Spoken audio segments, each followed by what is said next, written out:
Good evening, listener, and welcome back to Dark and Disturbed Tales.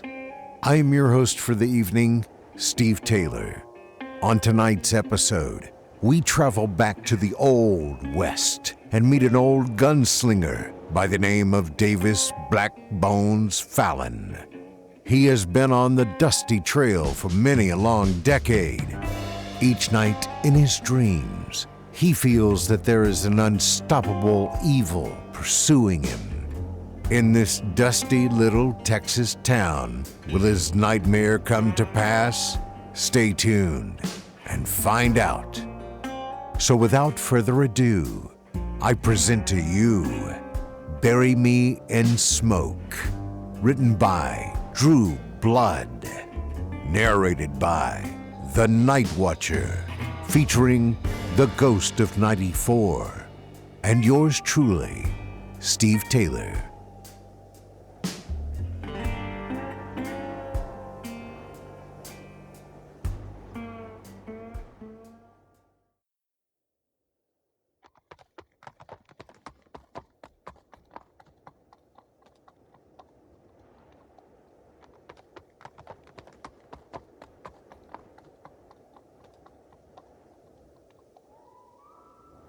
The old man's eyes were cobalt, deep blue as the North Atlantic, and just as stormy.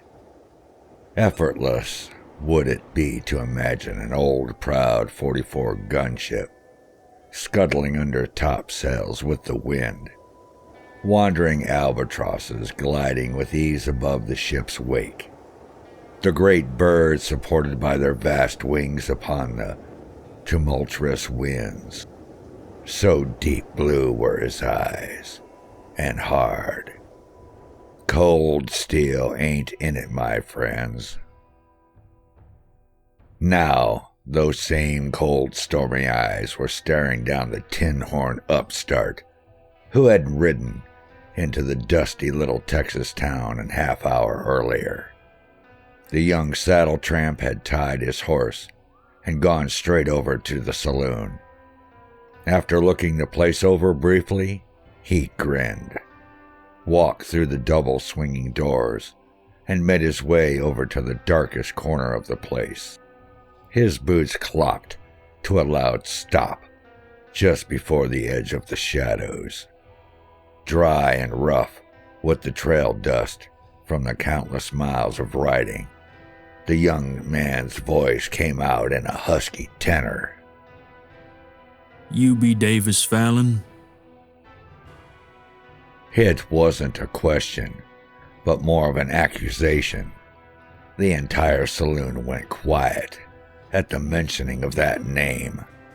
The old gunslinger who was indeed the notorious outlaw and gunfighter, Davis Black Bones Fallon, who had picked up that little moniker during the war between the states, when, as a colonial in the cavalry, he ordered his men on countless occasions to pile up the bodies of the fallen enemy and torch them.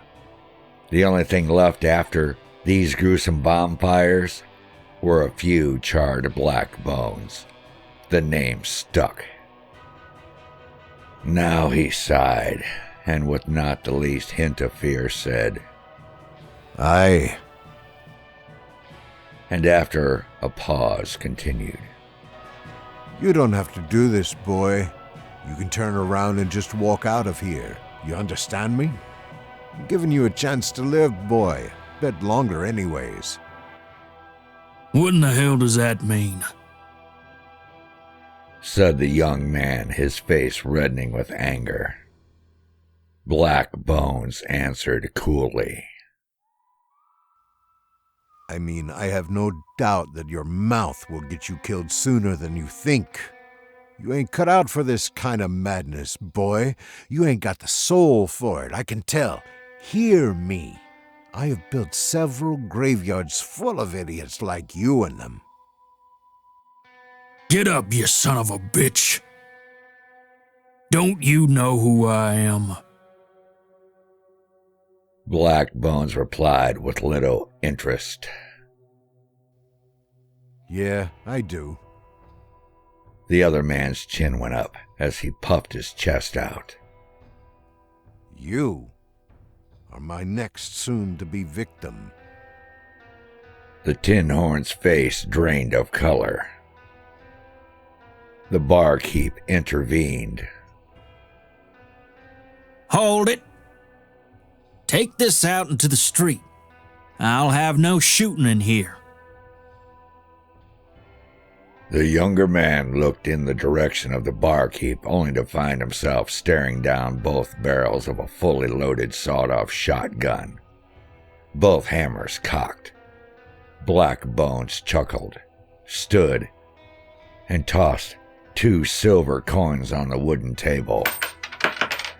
Then he rolled his cold blue eyes up to look at the young man and said,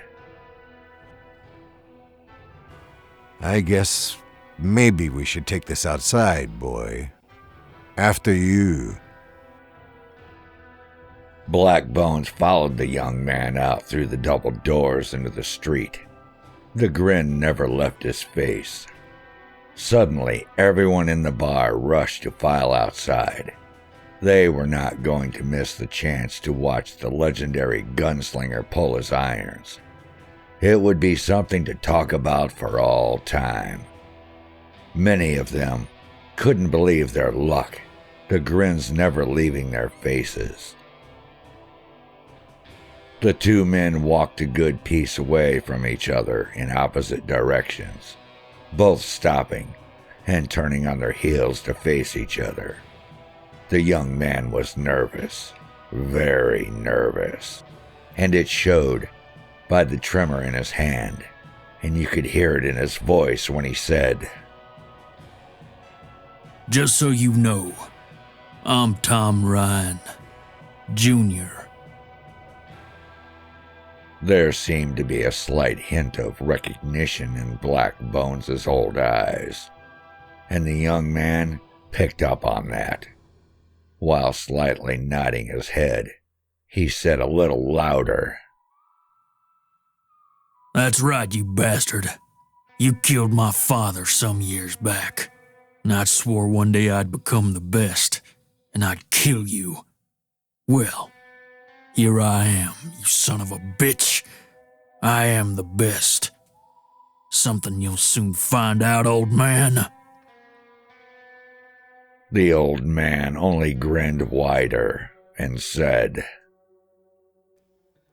If you really want to pull iron with me, boy, then hell, son, I will oblige. But before you nod that empty head of yours, chew on this for a spell. The very second you do nod, you'll be roasting in hell the very next. You go to hell, old man. You killed my daddy. Shot him in the back. I know that you did. You couldn't have done it any other way. He was the best there was, you fool. Your daddy was a goddamn fool, boy. Same as you. He only thought he was the best. Then he met me, and I don't recall any holes in his back besides the 2 that were put there by the lead that went through his heart first. Now, that's enough talk, boy. Shut your mouth and pull those irons if you got the backbone. Come on, you little bastard. Bury me in smoke. He began to laugh. The old man stood in the middle of the road laughing.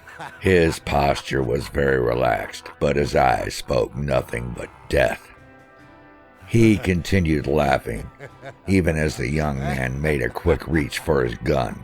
A very quick move. Suddenly, 2 shots rang out, so close together, they could have easily been mistaken for 1 shot. And as the young man fell in a crumpled heap into the dirt, the old man was still laughing. Then he stopped, and all was eerily quiet. The crowd of the townfolk could only stare, their mouths agape. This was nothing like any of them had ever seen. He stood there looking off to the west for a moment, gun still smoking in his hand, that was now hanging limp at his side. He seemed to be in another place. Then suddenly, his eyes cleared. He holstered his pistol, turned on his heel, and walked away towards the hotel. Then he stopped suddenly, as if to remember something. He reached down, pulled his pistol again, popped open the cylinder, and ejected 2 empty shells. He holstered his gun again after loading 2 fresh rounds, then resumed his walking. When the hotel doors finally closed behind him, 2 men in black suits ran out to the young man.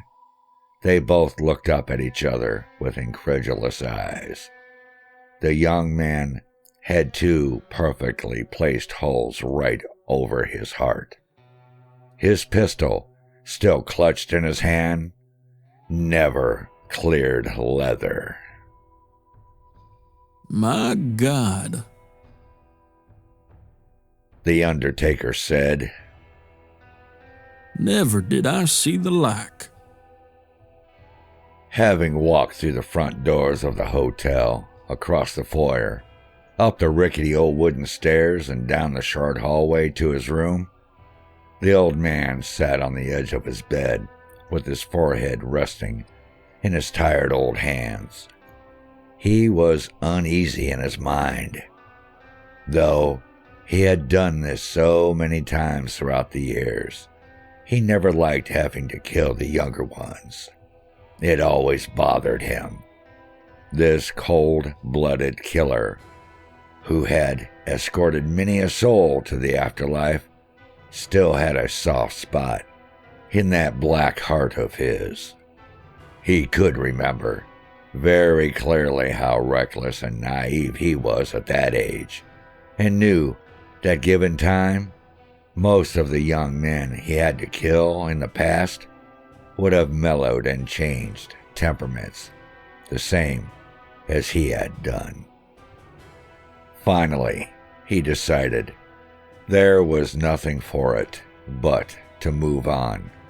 No help for it.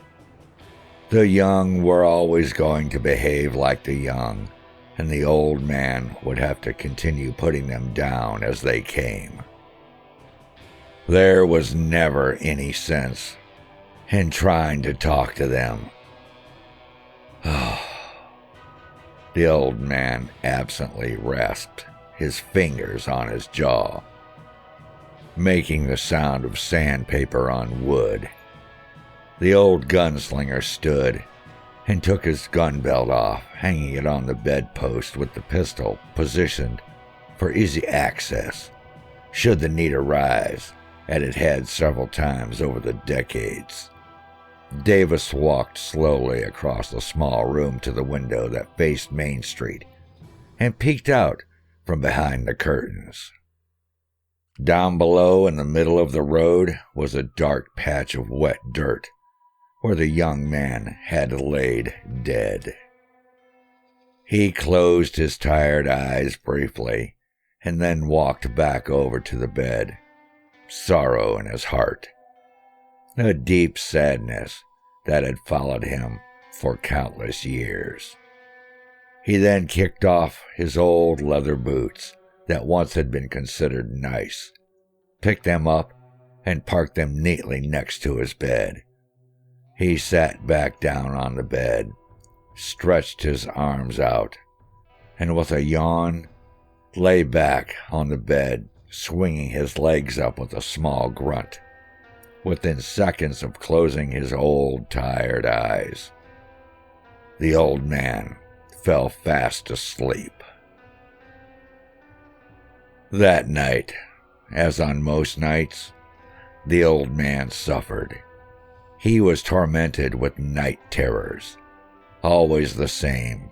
In the dream, the location changed nightly, but the gist of the nightmare was always the same. No matter what town, no matter what backdrop, no matter what he was doing, there was always an unstoppable evil pursuing him. a pure evil, almost elemental in nature. Every night, the evil would finally catch up to him. No amount of running, no amount of slyness or cunning could throw off the pursuer. It always found him, and every time the darkness would catch him, it seemed to reach a smoky black hand into his chest, as if it was searching for something, as if it were reaching in to take his very soul. Davis, on more occasions that he would care to know, would always wake breathing heavily, both he and the bedclothes soaked in sweat. And though he was a battle-hardened gunslinger, these nightmares never failed to bring tears to his old bloodshot eyes when he would realize it was only a nightmare. This night was no different than most of the others. Davis sat straight up in bed, in a cold sweat, breathing heavily, his head pivoting around in quick, terrified movements, squinting at the darkest shadows in his room, trying to get a better look to see whether or not something would step out of those shadows and carry him off to Hades. Finally, he calmed down enough to sit up on the edge of his bed to better catch his breath. Davis found a match on the table and struck it to light the lamp. Just for a few seconds, the match glowed brightly, a pulsing red heart in the darkness. Then he lit the kerosene lamp and turned the flame up to better light the room, easing his anxiety, chasing away the tyrannical darkness, and eradicating the shadows. Davis leaned over and reached into his leather bag and brought out his makings. With deft hands, he rolled himself a cigarette. He lifted the oil lamp and lit his cigarette from the wick. He inhaled greedily and let the thick smoke roll from both nostrils as he exhaled. He was beginning to calm down, but when a sound came to his ears that stopped him cold, he listened. It was coming from the hallway just outside the door to his room. It was the sound of a coin rolling in a big spiral, as if someone had accidentally dropped it.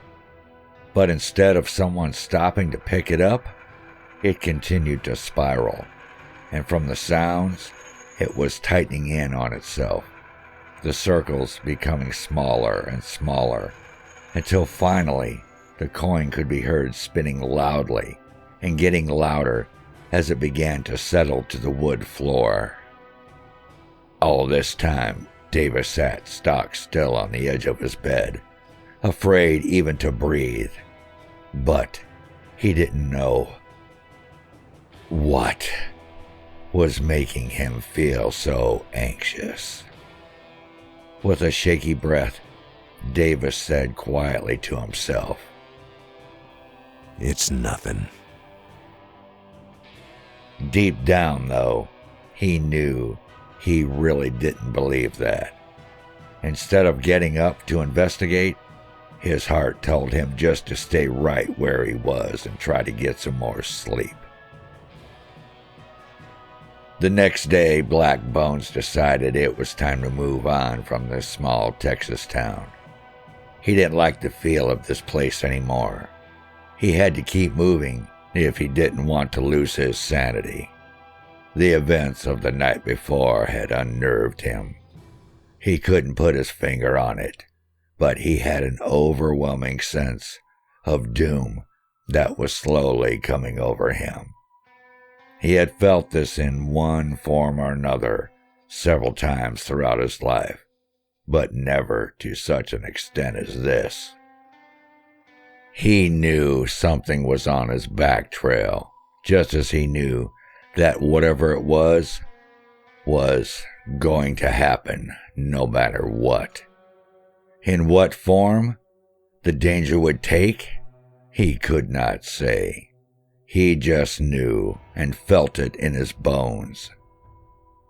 Davis put his few possessions in his saddlebag he kept in his room and threw it over his shoulder, and went downstairs to the lobby and squared up with the innkeeper. As he stepped outside, he was about to make his way over to the stable to get his horse, but on a whim, he decided he would like to have one more drink at the saloon before hitting the long, lonesome trail to wherever the wind would blow him next, as it had done for the past 40-odd years. Black Bones looked up into the sky with trepidation in his heart. There was a storm on the horizon, growing stronger and darker by the minute. And it was definitely headed for Agua Caliente. Or was it him it was headed for? He put it out of his mind and made his way across the dirt road over to the saloon. And as he did, the town folk would stop what they were doing to look at him. The magnificent display of skill with his gun was still fresh in their minds. It was all anyone could talk about all that evening. Davis paid them no mind and walked through the double swinging doors. There was only a couple of people in the saloon today, and they were over at the table playing cards, each man intently focused on the game. Black Bones made his way up to the bar. What do you have, Mr. Fallon? Give me a bottle and a glass. Yes, sir, Mr. Fallon. Davis eyed the man wearily. Yesterday, the barkeep had been as rude to him as he normally was with all his customers. Now the man had a big smile on his face and a nervous demeanor. Davis decided he had changed his way of talking to him because of yesterday's excitement. He threw the silver onto the bar top and was about to turn and walk away when the barkeep said, Mr. Fallon, sir, I just wanted to tell you that I had that greener aimed at the young man yesterday. I'd never had it on you, sir. I swear. I would never disrespect you like that.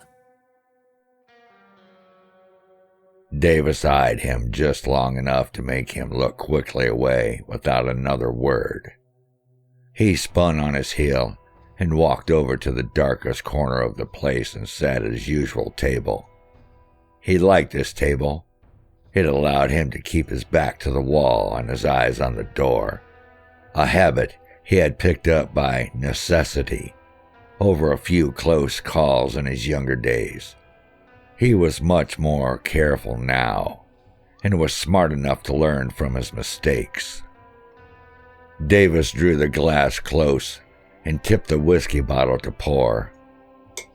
A slight clink as the bottle met the rim of the glass. When he looked slightly back up to drink, he saw, with a shock, that there was a person standing right in front of him at the table. God damn, son. Davis blurted out while sloshing a bit of whiskey from his glass, the amber liquid running down and dripping from his fingers. The new stranger only stood calmly and cocked his head to the side with a lopsided grin on his face. He was dressed in all black, and Davis noticed that his clothing was impeccable. He figured the hat the man was wearing had to be an expensive one because he had never seen that particular style before. Davis noticed that it was coal black as well. Davis had never seen this man before, but he knew right away that he did not like him. There was something about his face that was wrong or off.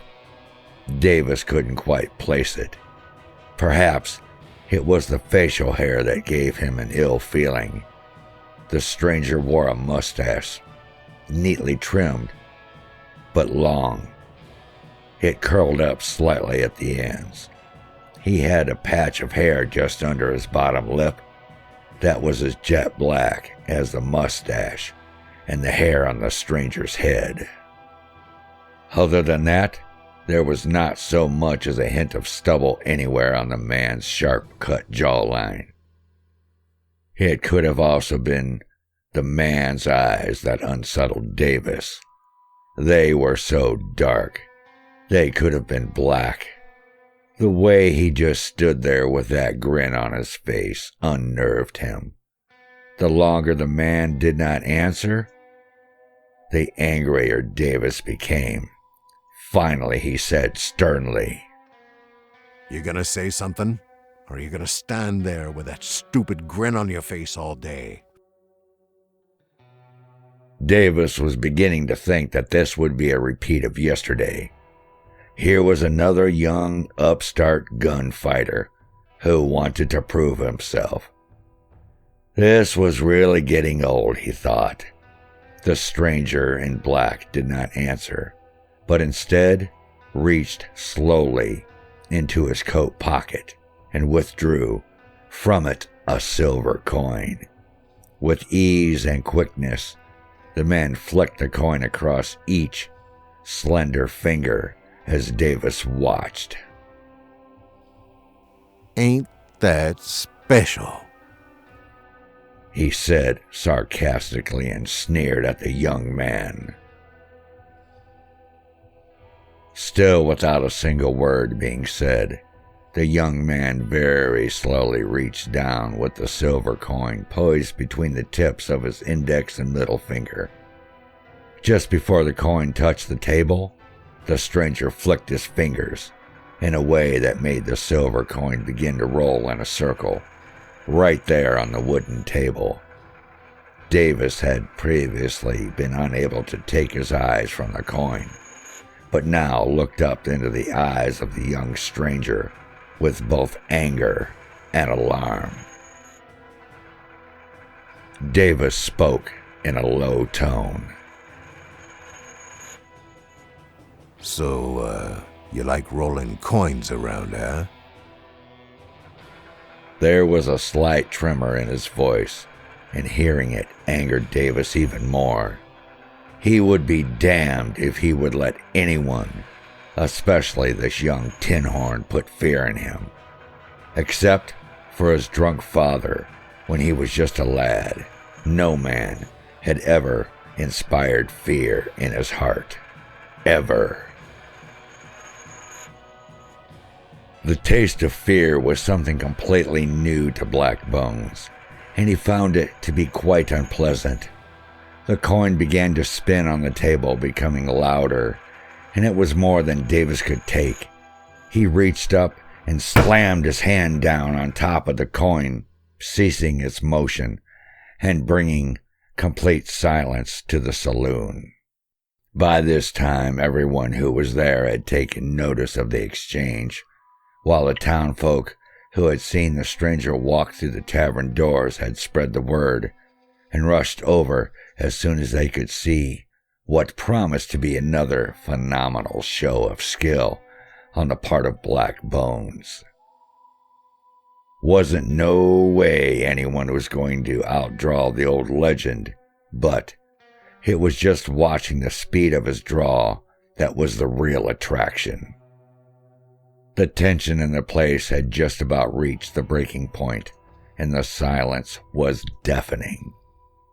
Finally, the stranger, without saying a word, flicked his dark eyes toward the doors, then quickly back to Davis. The meaning of the gesture was clear, and though the stranger was a young man, this was one that Black Bones very much looked forward to killing. He didn't like games, and he didn't like people who played games. As he pushed back his chair and began to stand, a grin slowly formed on his old rugged face. He was going to enjoy killing this stranger. Without a care in the world, Black Bones walked past the little wooden table and deliberately put his back to the stranger as he walked out of the tavern into the dirt street under an ever-darkening sky. The young stranger followed. It indeed looked like rain. The old man stood in the middle of the street that was slowly becoming wet as a light drizzle began to fall with bursts of thunder and lightning on the outskirts of town. The wind was beginning to pick up, and the legendary's gunslinger's duster was whipping around behind him, his long gray hair streaming out sideways with the gale. The sudden coming storm didn't bother Black Bones in the least. The old man had pulled his iron in every kind of weather there was over the past 4 decades. He stood as relaxed as ever, fully confident in his skills, and stared down the young stranger as the tempest blew and the rain began to fall heavier, blowing in sideways now. Visibility was still okay. The sides of the main road were lined with just about everyone in town. The younger people in town were perched up on top of buildings with their legs hanging over the edge. Some were sitting on limbs in a few trees that grew between and along the old buildings. These people were not going to miss another chance to watch the old man put another young punk down. Lightning flashed bright above the 2 men, and the boom of thunder was deafening. Neither man flinched. The 2 combatants were only focused on each other. Witnessing this level of patience was becoming unbearable for some of the people watching. Some were growing restless, thinking neither man was willing to pull their gun. Then suddenly, without warning, the witnesses saw through the thick rain some type of quick movement from both men, and before they could even see what happened, 2 loud gunshots rang out. As they struggled and squinted to better see what was happening, there came suddenly a collective gasp from all the crowds. Black Bones, the most deadly, most feared gunfighter in the land for over 4 decades, took a half a step backwards with an audible grunt of pain, then sank to his knees in the mud with a splash.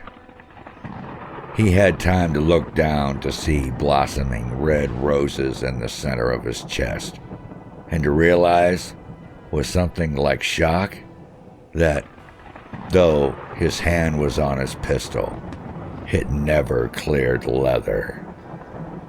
Davis Black Bones Fallon pitched forward, dead before his face hit the muddy street. The sudden and absolute end to a legend.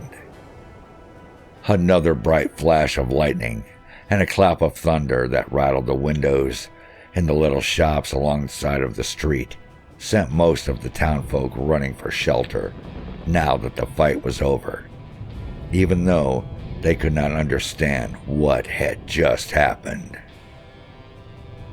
Some townfolk, however, remained and watched on as the stranger in black, who had just seemingly done the impossible, trudged slowly up the street, through the mud and the driving rain toward the body of the old man. Cocking his head to the side to block the blowing rain from his face, he reached Davis and squatted down next to him. The townfolk strained to see what was taking place. What the young stranger was doing was still a hot topic for debate many years later. Some of the witnesses who had been there swore that the stranger had reached into Black Bones' coat and taken something from the old man. Others say he had reached in and taken the old man's money. Still, others swear that as they watched, the young stranger had only placed an open hand on his chest, kept it there for a moment, and simply stood back up, walked to his horse, and rode swiftly out of town in the torrential rain and thunder and lightning flashing and booming all around him. The only person who truly knows what happened was the young stranger, but he had not been sighted anywhere since that fateful day in a little Texas town of Agua Caliente.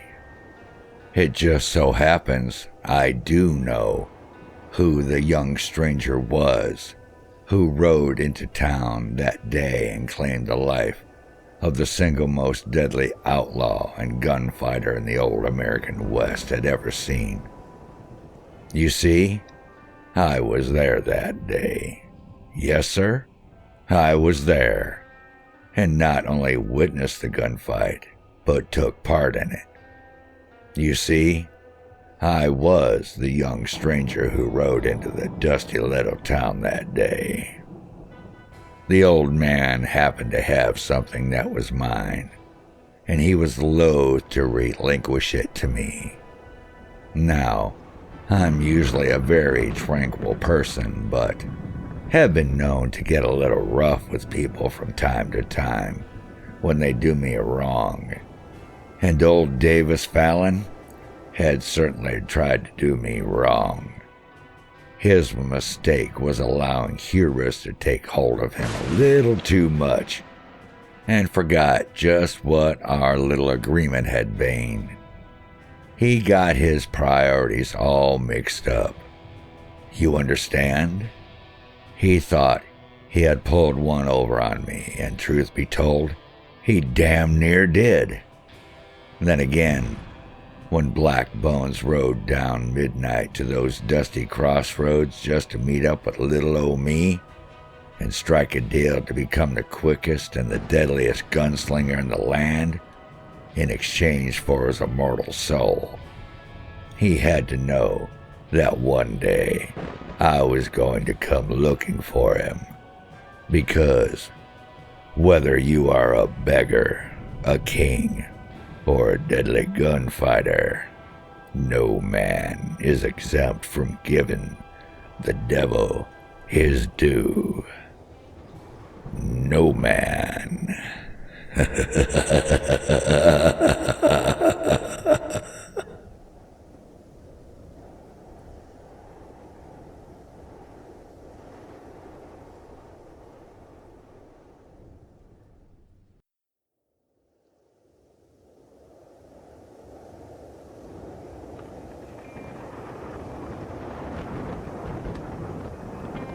Well now, it looks like Black Bones has reached the clearing at the end of the path.